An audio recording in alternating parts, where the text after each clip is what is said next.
All right, welcome. Today we are going to do something a little bit crazy. We're going on a high-speed tour of the fundamental rules that run our entire universe. Everything from the smallest atoms to the biggest galaxies. Ready? Let's go. So, here's the big question. Can you really, truly get the gist of an entire physics course in just a few minutes? Well, yeah, I think you can, if you just focus on the 5 biggest ideas that tie everything together. So let's dive in. We're going to kick things off with the rules of motion. Then, we'll see how energy is kind of like the ultimate currency that makes things happen. After that, we'll check out waves, dive deep inside the atom, and then, for the finale, we'll zoom all the way out to the cosmos itself. First up, the rules of motion. Seriously, this is the bedrock of pretty much all of physics. It's all about the why things move, why they stop, and why they turn. Everything from a baseball to a planet follows these exact same rules. Okay, before we get to the rules, we got to get this one thing straight. The difference between a scalar and a vector. A scalar just tells you how much of something there is. Like your speed is 60 miles per hour. Simple. But a vector tells you how much and which way. So 60 miles per hour heading east. That direction part, it is absolutely crucial for understanding things like force.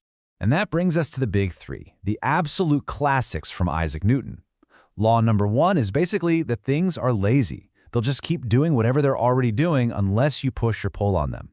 The second law, that's the famous F equals ma. It just means the harder you push something, the faster it accelerates. And the third law, well, that's my favorite. For every action, there's an equal and opposite reaction. You push a wall, the wall pushes you back with the exact same force. Always. Building on that, we get this idea of momentum. You can just think of it as mass in motion. It's a measure of how hard it is to stop something. So a huge truck and a tiny pebble could be moving at the same speed, but that truck has way more momentum. And here's the universal rule. In any collision, anywhere, the total momentum you started with is exactly what you end with. It's always conserved. And this is not just some abstract idea. This is physics as a literal lifesaver. Think about a car crash. Your body has to go from a whole lot of momentum to zero really fast. Now, that change in momentum is fixed. But things like airbags and seatbelts, what they do is increase the time it takes you to stop. And by spreading that stop over a longer time, you dramatically reduce the force on your body. It's the difference between walking away and, well, not. All right, on to our second big idea, energy. If motion is what's happening, then energy is the reason it can happen at all. It's like the currency of the universe. You have to spend some to make anything happen. And energy isn't just one thing, right? It comes in all these different forms, or what physicists call stores. You've got kinetic energy, which is the energy of motion. Gravitational potential, which is the energy something has because it's up high. And then you have chemical energy, which is locked away in the bonds of stuff like food and fuel. Now here it is, maybe the most important rule in all of physics. You can't make energy and you can't destroy it, period.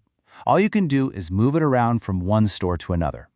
A roller coaster is the perfect example. At the very top of a hill, it's loaded with gravitational potential energy. Then as it drops, all that potential energy gets converted into kinetic energy, the energy of pure speed. The total amount never changes. It just changes its shape.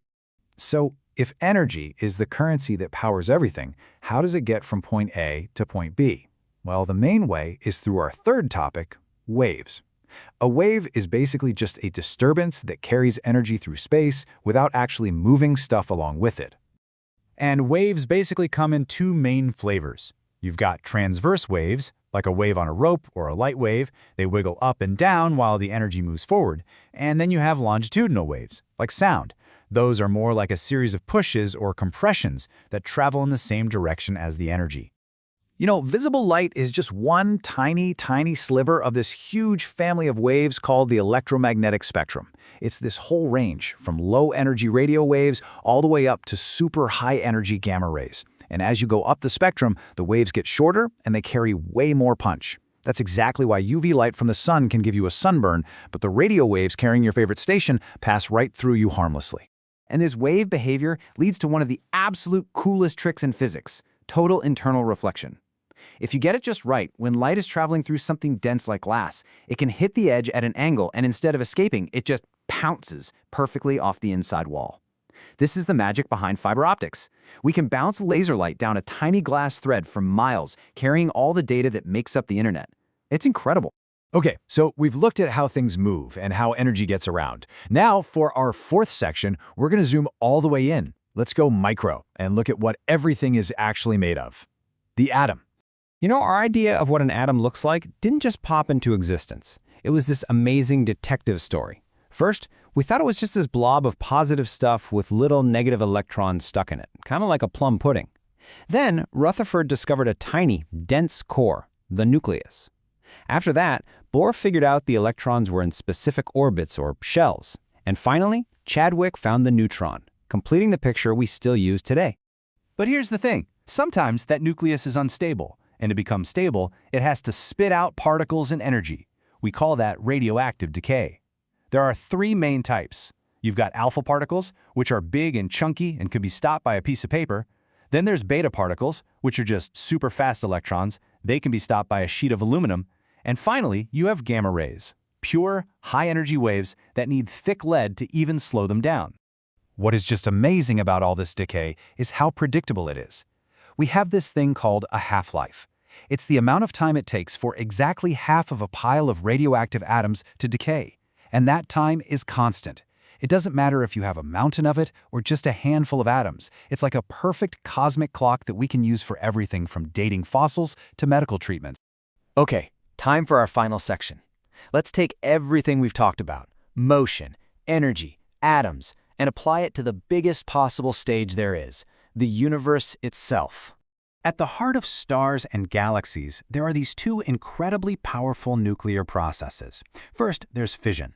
That's when you take a big, heavy atom like uranium and split it apart, which releases a tremendous amount of energy. It's what we use in nuclear power plants.